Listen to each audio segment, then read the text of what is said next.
been a long journey. I mean, we're sitting here at VFL Park and as a kid I dreamt of obviously playing at this ground and the MCG. And around about when I was 10 I started my first official competition game.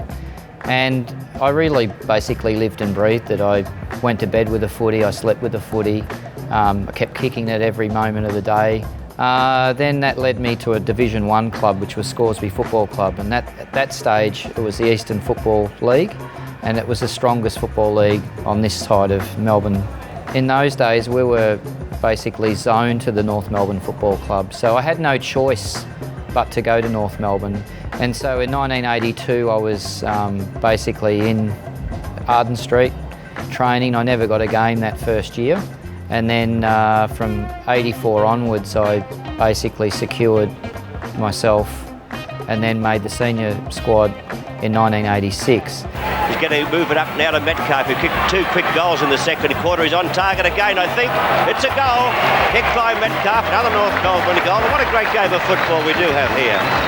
At probably the midway through 1986 I was asked to leave the club, and I ended up being at Port Melbourne Football Club. I'd had basically a season off where I went overseas for 12 months, and I thought, well, after my football career finishes, and it did in Tasmania, I needed something to fall back on. We basically worked full time and football was a part-time career. So then I ended up following the hospitality angle. Basically from there I pulled my first shot in an espresso machine, and I was trained very badly. At the time I didn't think I made a bad coffee, but from there I drank other people's coffees and realised that I wasn't doing such a good job. And that led me really to finding someone to help me develop the coffee skill, and I did that.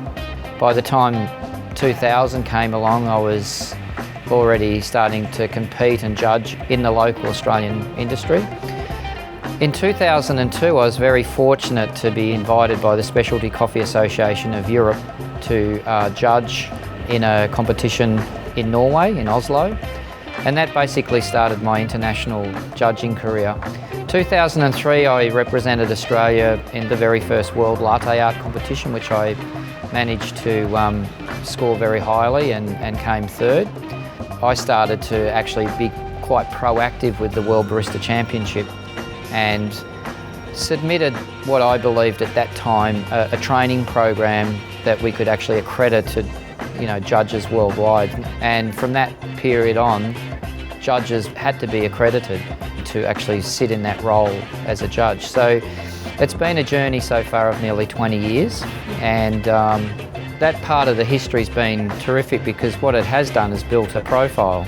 And by creating my own brand and being an advocate for the largest supermarket chain now for 11 years, Coles Supermarket, has given me that credibility. So whether it's an espresso machine or a brewed coffee, or whether it's flavouring coffees with sugars or cold brew coffees, I've been at the forefront in regards to innovation and development of that product. So at the moment my company Aurigin Coffee has a roasting production facility, so we now roast coffee and have done for a number of years for other people's brands, but also now really delivering on my own probably hard work in regards to bringing out the Justin Metcalf World Barista Judge brand into the marketplace.